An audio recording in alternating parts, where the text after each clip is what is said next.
Chapter 12. Dr. Seward's Diary. 18th of September. I drove at once to Hillingham and arrived early.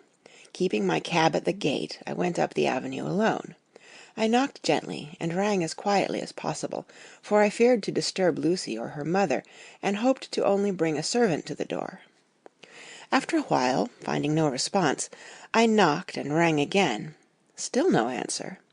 I cursed the laziness of the servants that they should lie abed at such an hour, for it was now 10 o'clock, and so rang and knocked again, but more impatiently, but still without response. Hitherto I had blamed only the servants, but now a terrible fear began to assail me. Was this desolation but another link in the chain of doom, which seemed drawing tight around us? Was it indeed a house of death to which I had come, too late? I knew that minutes, even seconds of delay, might mean hours of danger to Lucy, if she had had again one of those frightful relapses, and I went round the house to try if I could find by chance an entry anywhere. I could find no means of ingress. Every window and door was fastened and locked, and I returned baffled to the porch. As I did so, I heard the rapid pit-pat of a swiftly driven horse's feet. They stopped at the gate, and a few seconds later I met Van Helsing running up the avenue. When he saw me, he gasped out, "Then it was you, and just arrived! How is she? Are we too late? Did you not get my telegram?" I answered as quickly and coherently as I could that I had only got his telegram early in the morning, and had not lost a minute in coming here, and that I could not make anyone in the house hear me. He paused, and raised his hat as he said solemnly, "Then I fear we are too late.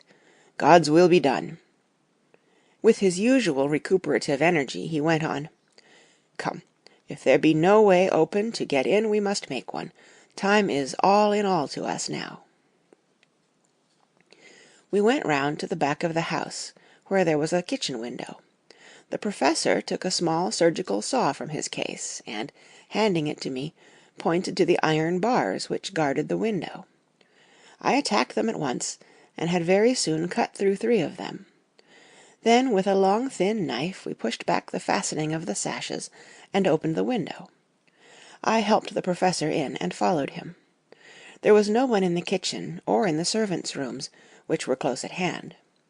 We tried all the rooms as we went along, and in the dining-room, dimly lit by rays of light through the shutters, found 4 servant women lying on the floor. There was no need to think them dead, for their stertorous breathing and the acrid smell of laudanum in the room left no doubt as to their condition. Van Helsing and I looked at each other, and as we moved away he said, "We can attend to them later." Then we ascended to Lucy's room. For an instant or two we paused at the door to listen, but there was no sound that we could hear. With white faces and trembling hands we opened the door gently, and entered the room. How shall I describe what we saw? On the bed lay 2 women, Lucy and her mother. The latter lay farthest in, and she was covered with a white sheet, the edge of which had been blown back by the draught through the broken window, showing the drawn, white face with a look of terror fixed upon it. By her side lay Lucy, with face white and still more drawn. The flowers which had been round her neck we found upon her mother's bosom, and her throat was bare, showing the 2 little wounds which we had noticed before, but looking horribly white and mangled.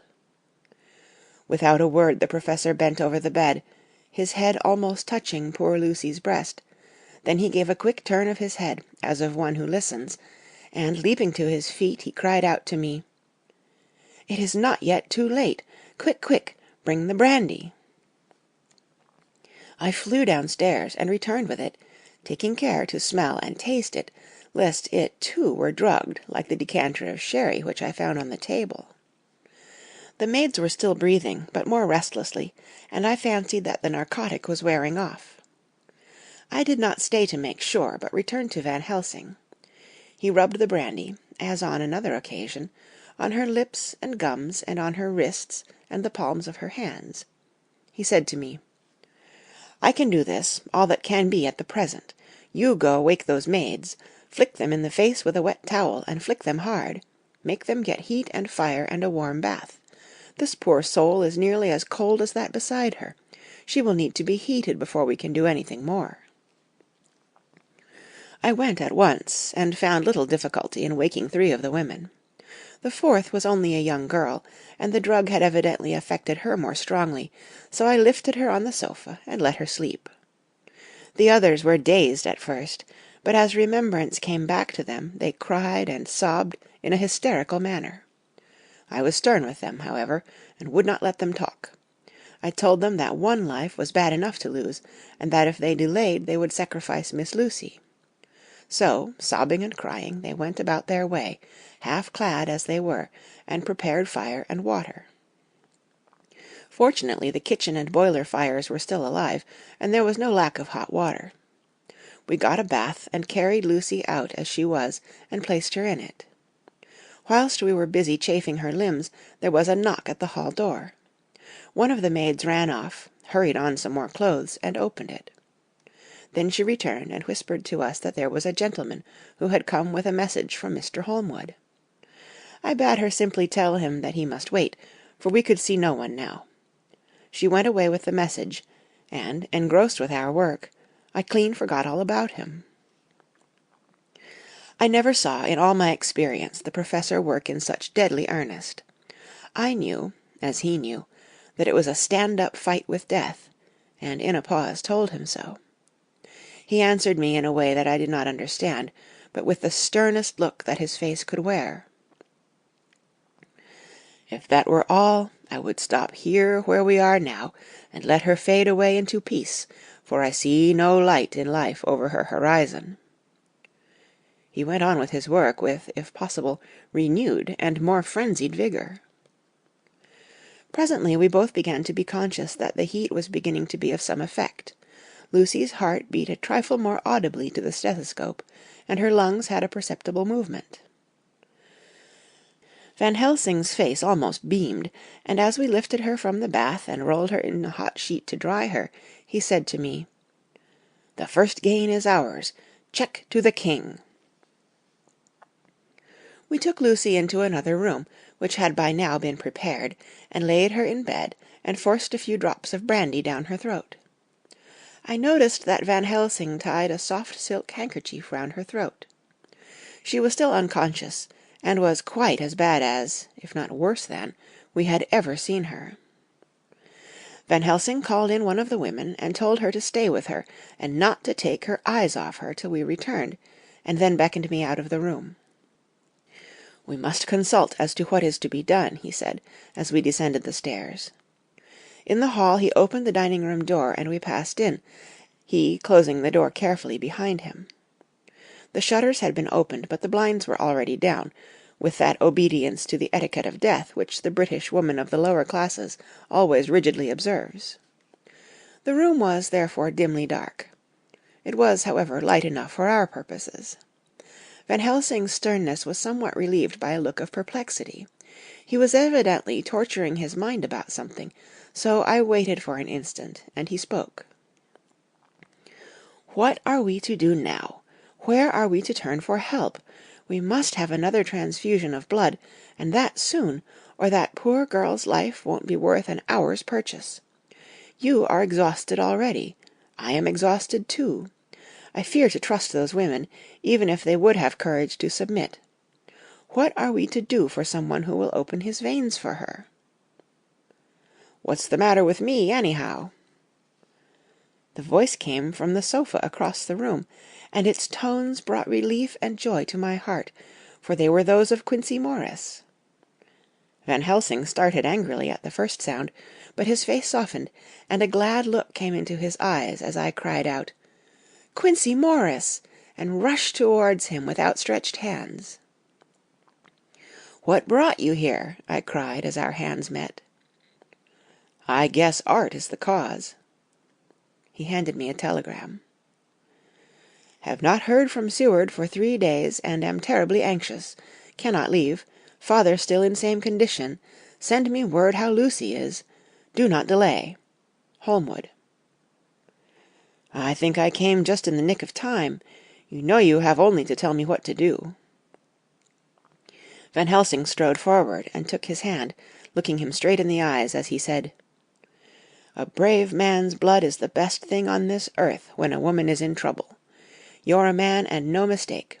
Well, the devil may work against us for all he's worth, but God sends us men when we want them."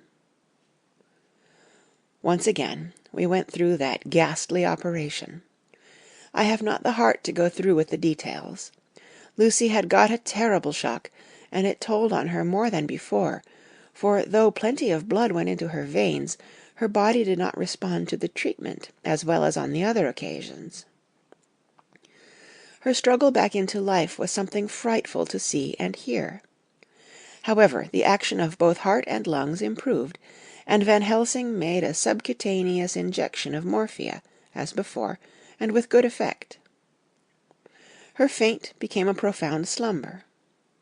The professor watched whilst I went downstairs with Quincey Morris, and sent one of the maids to pay off one of the cabmen who were waiting. I left Quincey lying down after having a glass of wine, and told the cook to get ready a good breakfast. Then a thought struck me, and I went back to the room where Lucy now was. When I came softly in, I found Van Helsing with a sheet or two of notepaper in his hand.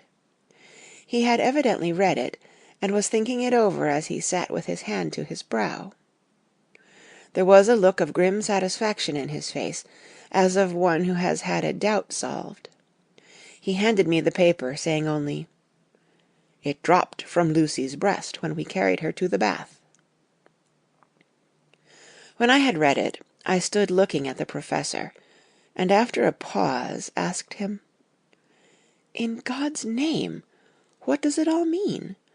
Was she, or is she, mad, or what sort of horrible danger is it?" I was so bewildered that I did not know what to say more. Van Helsing put out his hand and took the paper, saying, "Do not trouble about it now. Forget it for the present. You shall know and understand it all in good time, but it will be later.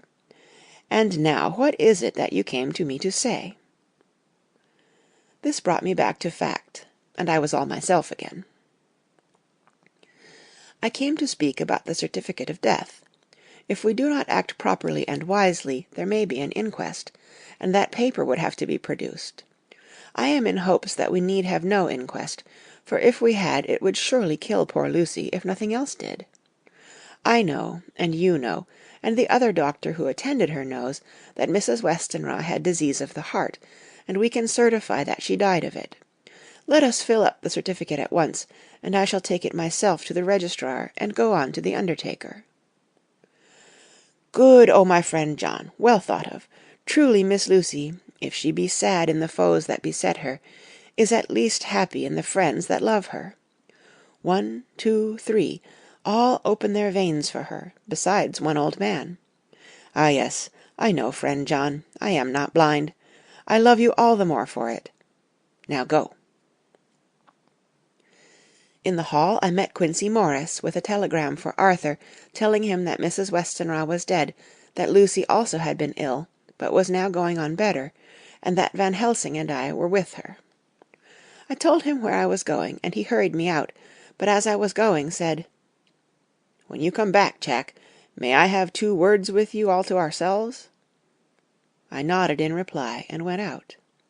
I found no difficulty about the registration, and arranged with the local undertaker to come up in the evening to measure for the coffin and to make arrangements. When I got back, Quincey was waiting for me. I told him I would see him as soon as I knew about Lucy, and went up to her room. She was still sleeping, and the professor seemingly had not moved from his seat at her side. From his putting his finger to his lips, I gathered that he expected her to wake before long, and was afraid of forestalling nature. So I went down to Quincey and took him into the breakfast-room, where the blinds were not drawn down, and which was a little more cheerful, or rather less cheerless, than the other rooms. When we were alone, he said to me, "Jack Seward, I don't want to shove myself in anywhere where I've no right to be, but this is no ordinary case.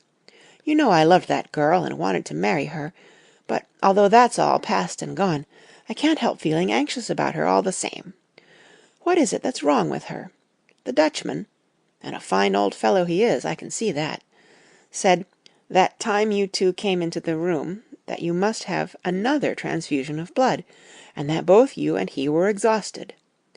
Now I know well that you medical men speak in camera, and that a man must not expect to know what they consult about in private. But this is no common matter, and whatever it is, I have done my part. Is not that so? That's so, I said, and he went on. I take it that both you and Van Helsing had done already what I did today. Is not that so? That's so. And I guess Art was in it too. When I saw him 4 days ago down at his own place, he looked queer. I have not seen anything pulled down so quick since I was on the Pampas and had a mare that I was fond of go to grass all in a night. One of those big bats that they call vampires had got at her in the night, and what with his gorge and the vein left open, there wasn't enough blood in her to let her stand up, and I had to put a bullet through her as she lay. Jack, if you may tell me without betraying confidence, Arthur was the first. Is not that so? As he spoke, the poor fellow looked terribly anxious. He was in a torture of suspense regarding the woman he loved, and his utter ignorance of the terrible mystery which seemed to surround her intensified his pain. His very heart was bleeding, and it took all the manhood of him, and there was a royal lot of it too, to keep him from breaking down. I paused before answering, for I felt that I must not betray anything which the Professor wished kept secret. But already he knew so much, and guessed so much, that there could be no reason for not answering, so I answered in the same phrase, "That's so." "And how long has this been going on?" "About 10 days." 10 days!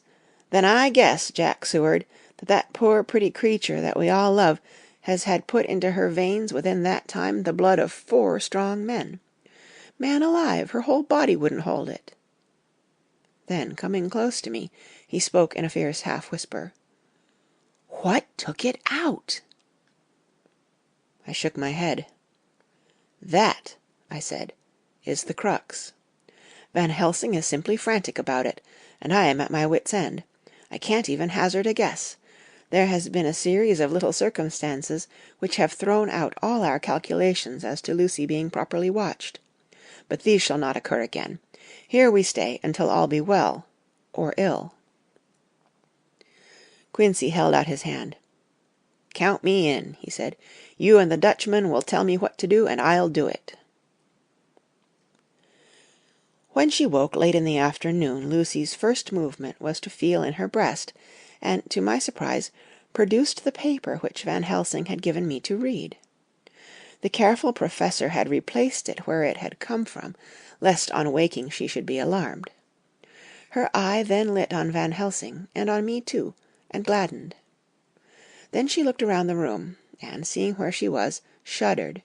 She gave a loud cry, and put her poor thin hands before her pale face. We both understood what that meant, that she had realized to the full her mother's death, so we tried what we could to comfort her. Doubtless sympathy eased her somewhat, but she was very low in thought and spirit, and wept silently and weakly for a long time. We told her that either or both of us would now remain with her all the time, and that seemed to comfort her. Towards dusk she fell into a doze. Here a very odd thing occurred. Whilst still asleep, she took the paper from her breast and tore it in two. Van Helsing stepped over and took the pieces from her. All the same, however, she went on with the action of tearing, as though the material were still in her hands. Finally she lifted her hands and opened them as though scattering the fragments. Van Helsing seemed surprised, and his brows gathered as if in thought, but he said nothing. 19th of September. All last night she slept fitfully, being always afraid to sleep, and something weaker when she woke from it. The Professor and I took it in turns to watch, and we never left her for a moment unattended. Quincey Morris said nothing about his intention, but I knew that all night long he patrolled round and round the house. When the day came, its searching light showed the ravages in poor Lucy's strength. She was hardly able to turn her head, and the little nourishment which she could take seemed to do her no good. At times she slept, and both Van Helsing and I noticed the difference in her between sleeping and waking. Whilst asleep she looked stronger, although more haggard, and her breathing was softer. Her open mouth showed the pale gums drawn back from the teeth, which thus looked positively longer and sharper than usual. When she woke, the softness of her eyes evidently changed the expression, for she looked her own self, although a dying one. In the afternoon she asked for Arthur, and we telegraphed for him. Quincy went off to meet him at the station. When he arrived it was nearly 6 o'clock, and the sun was setting full and warm, and the red light streamed in through the window, and gave more colour to the pale cheeks. When he saw her, Arthur was simply choking with emotion, and none of us could speak. In the hours that had passed, the fits of sleep, or the comatose condition that passed for it, had grown more frequent, so that the pauses when conversation was possible were shortened. Arthur's presence, however, seemed to act as a stimulant. She rallied a little, and spoke to him more brightly than she had done since we arrived. He, too, pulled himself together, and spoke as cheerily as he could, so that the best was made of everything. It was now nearly 1 o'clock, and he and Van Helsing are sitting with her. I am to relieve them in a quarter of an hour, and I am entering this on Lucy's phonograph. Until 6 o'clock they are to try to rest. I fear that tomorrow will end our watching, for the shock has been too great. The poor child cannot rally. God help us all. Letter, Mina Harker to Lucy Westenra. Unopened by her. 17th of September. My dearest Lucy, it seems an age since I heard from you, or indeed since I wrote. You will pardon me, I know, for all my faults when you have read all my budget of news. Well, I got my husband back all right. When we arrived at Exeter there was a carriage waiting for us, and in it, though he had an attack of gout, Mr. Hawkins. He took us to his house, where there were rooms for us, all nice and comfortable, and we dined together. After dinner Mr. Hawkins said, "My dears, I want to drink your health and prosperity, and may every blessing attend you both. I know you both from children, and have, with love and pride, seen you grow up. Now I want you to make your home here with me. I have left to me neither chick nor child. All are gone, and in my will I have left you everything." I cried, Lucy dear, as Jonathan and the old man clasped hands. Our evening was a very, very happy one. So here we are, installed in this beautiful old house, and from both my bedroom and the drawing-room I can see the great elms of the cathedral close, with their great black stems standing out against the old yellow stone of the cathedral, and I can hear the rooks overhead cawing and chattering and gossiping all day, after the manner of rooks and humans. I am busy, I need not tell you, arranging things and housekeeping. Jonathan and Mr. Hawkins are busy all day, for now that Jonathan is a partner, Mr. Hawkins wants to tell him all about the clients. How is your dear mother getting on? I wish I could run up to town for a day or two to see you, dear, but I dare not go yet, with so much on my shoulders, and Jonathan wants looking after still. He is beginning to put some flesh on his bones again, but he was terribly weakened by the long illness.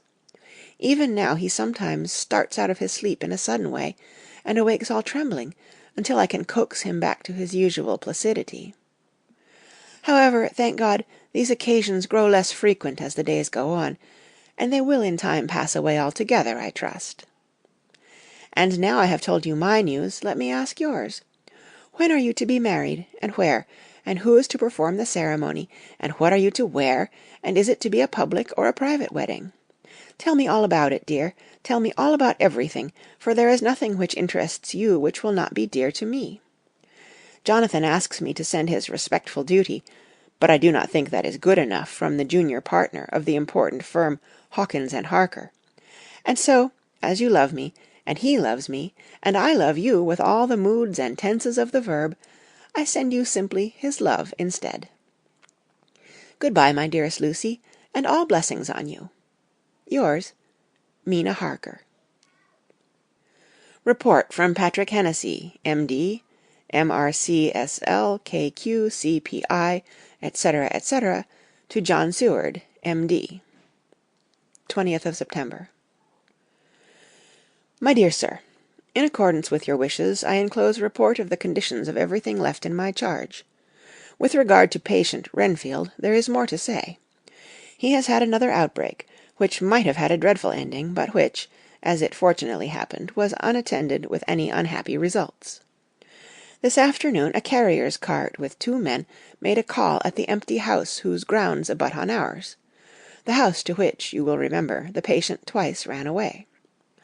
The men stopped at our gate to ask the porter their way, as they were strangers. I was myself looking out of the study window, having a smoke after dinner, and saw one of them come up to the house. As he passed the window of Renfield's room, the patient began to rate him from within, and called him all the foul names he could lay his tongue to. The man, who seemed a decent fellow enough, contented himself by telling him to shut up for a foul-mouthed beggar, whereon our man accused him of robbing him and wanting to murder him, and said that he would hinder him if he were to swing for it. I opened the window and signed to the man not to notice, so he contented himself after looking the place over and making up his mind as to what kind of a place he had got to by saying, "Lor bless yer, sir, I wouldn't mind what was said to me in a bloomin' madhouse. I pity ye and the governor for having to live in the house with a wild beast like that." Then he asked his way civilly enough, and I told him where the gate of the empty house was. He went away, followed by threats and curses and revilings from our man. I went down to see if I could make out any cause for his anger, since he is usually such a well-behaved man, and except his violent fits, nothing of the kind had ever occurred. I found him, to my astonishment, quite composed and most genial in his manner. I tried to get him to talk of the incident, but he blandly asked me questions as to what I meant, and led me to believe that he was completely oblivious of the affair. It was, I am sorry to say, however, only another instance of his cunning, for within half an hour I heard of him again. This time he had broken out through the window of his room, and was running down the avenue. I called to the attendants to follow me, and ran after him, for I feared he was intent on some mischief. My fear was justified when I saw the same cart which had passed before, coming down the road, having on it some great wooden boxes. The men were wiping their foreheads, and were flushed in the face, as if with violent exercise. Before I could get up to him, the patient rushed at them, and pulling one of them off the cart, began to knock his head against the ground. If I had not seized him just at the moment, I believe he would have killed the man there and then. The other fellow jumped down and struck him over the head with the butt end of his heavy whip. It was a terrible blow, but he did not seem to mind it, but seized him also, and struggled with the 3 of us, pulling us to and fro as if we were kittens. You know I am no lightweight, and the others were both burly men. At first he was silent in his fighting, but as we began to master him, and the attendants were putting a strait waistcoat on him, he began to shout, "I'll frustrate them! They shan't rob me! They shan't murder me by inches! I'll fight for my lord and master!" And all sorts of similar incoherent ravings. It was with very considerable difficulty that they got him back to the house and put him in the padded room. One of the attendants, Hardy, had a finger broken. However, I set it all right, and he is going on well. The 2 carriers were at first loud in their threats of actions for damages, and promised to rain all the penalties of the law on us. Their threats were, however, mingled with some sort of indirect apology for the defeat of the 2 of them by a feeble madman. They said that if it had not been for the way their strength had been spent in carrying and raising the heavy boxes to the cart, they would have made short work of him. They gave as another reason for their defeat the extraordinary state of drought to which they had been reduced by the dusty nature of their occupation, and the reprehensible distance from the scene of their labours of any place of public entertainment. I quite understood their drift, and after a stiff glass of grog, or rather more of the same, and with each a sovereign in hand, they made light of the attack, and swore that they would encounter a worse madman any day for the pleasure of meeting so bloomin' good a bloke as your correspondent. I took their names and addresses in case they might be needed. They are as follows: Jack Smollett, of Dudding's Rents, King George's Road, Great Walworth, and Thomas Snelling, Peter Farley's Row, Guide Court, Bethnal Green. They are both in the employment of Harris and Sons, Moving and Shipment Company, Orange Master's Yard, Soho. I shall report to you any matter of interest occurring here, and shall wire you at once if there is anything of importance. Believe me, dear sir, yours faithfully, Patrick Hennessy. Letter, Mina Harker, to Lucy Westenra. Unopened by her. 18th of September. My dearest Lucy, such a sad blow has befallen us. Mr. Hawkins has died very suddenly. Some may not think it so sad for us, but we had both come to so love him that it really seems as though we had lost a father. I never knew either father or mother, so that the dear old man's death is a real blow to me. Jonathan is greatly distressed.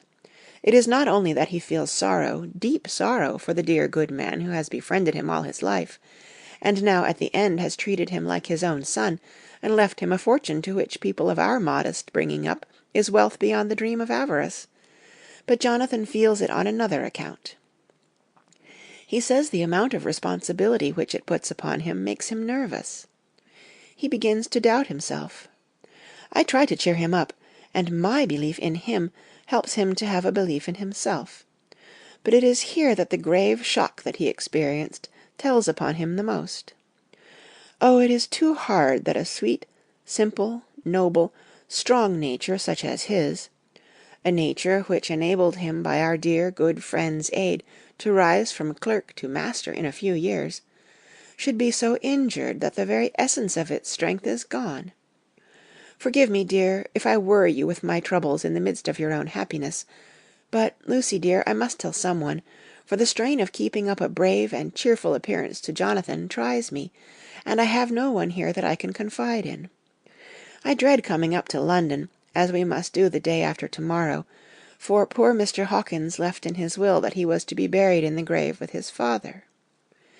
As there are no relations at all, Jonathan will have to be chief mourner. I shall try to run over to see you, dearest, if only for a few minutes. Forgive me for troubling you. With all blessings, your loving, Mina Harker. Dr. Seward's Diary, 20th of September. Only resolution and habit can let me make an entry tonight. I am too miserable, too low-spirited, too sick of the world and all in it, including life itself, that I would not care if I heard this moment the flapping of the wings of the angel of death. And he has been flapping those grim wings to some purpose of late. Lucy's mother, and Arthur's father, and now... Let me get on with my work. I duly relieved Van Helsing in his watch over Lucy. We wanted Arthur to go to rest also, but he refused at first. It was only when I told him that we should want him to help us during the day, and that we must not all break down for want of rest, lest Lucy should suffer, that he agreed to go. Van Helsing was very kind to him. "Come, my child," he said, "come with me. You are sick and weak, and have had much sorrow and much mental pain, as well as that tax on your strength that we know of. You must not be alone, for to be alone is to be full of fears and alarms. Come to the drawing-room, where there is a big fire and there are 2 sofas. You shall lie on one, and I on the other, and our sympathy will be comfort to each other, even though we do not speak, and even if we sleep." Arthur went off with him, casting back a longing look on Lucy's face, which lay in her pillow, almost whiter than the lawn. She lay quite still, and I looked round the room to see that all was as it should be. I could see that the Professor had carried out in this room, as in the other, his purpose of using the garlic. The whole of the window sashes reeked with it, and round Lucy's neck, over the silk handkerchief which Van Helsing made her keep on, was a rough chaplet of the same odorous flowers. Lucy was breathing somewhat stertorously, and her face was at its worst, for the open mouth showed the pale gums. Her teeth, in the dim, uncertain light, seemed longer and sharper than they had been in the morning. In particular, by some trick of the light, The canine teeth looked longer and sharper than the rest. I sat down by her, and presently she moved uneasily. At the same moment there came a sort of dull flapping or buffeting at the window. I went over to it softly, and peeped out by the corner of the blind. There was a full moonlight, and I could see that the noise was made by a great bat, which wheeled round, doubtless attracted by the light, although so dim, and every now and again struck the window with its wings. When I came back to my seat, I found that Lucy had moved slightly, and had torn away the garlic flowers from her throat. I replaced them as well as I could, and sat watching her. Presently she woke, and I gave her food, as Van Helsing had prescribed. She took but a little, and that languidly. There did not seem to be with her now the unconscious struggle for life and strength that had hitherto so marked her illness. It struck me as curious that the moment she became conscious, she pressed the garlic flowers close to her. It was certainly odd that whenever she got into that lethargic state, with the stertorous breathing, she put the flowers from her, but that when she waked she clutched them close. There was no possibility of making any mistake about this, for in the long hours that followed she had many spells of sleeping and waking, and repeated both actions many times. At 6 o'clock Van Helsing came to relieve me. Arthur had then fallen into a doze, and he mercifully let him sleep on. When he saw Lucy's face, I could hear the sissing indraw of his breath, and he said to me in a sharp whisper, "Draw up the blind. I want light." Then he bent down, and with his face almost touching Lucy's, examined her carefully. He removed the flowers, and lifted the silk handkerchief from her throat. As he did so, he started back, and I could hear his ejaculation, "Mein Gott!" as it was smothered in his throat. I bent over and looked too, and as I noticed, some queer chill came over me. The wounds on the throat had absolutely disappeared. For fully 5 minutes Van Helsing stood looking at her, with his face at its sternest. Then he turned to me and said calmly, "She is dying. It will not be long now. It will be much difference, mark me, whether she dies conscious or in her sleep. Wake that poor boy, and let him come and see the last. He trusts us, and we have promised him." I went to the dining-room and waked him. He was dazed for a moment, but when he saw the sunlight streaming in through the edges of the shutters, he thought he was late, and expressed his fear.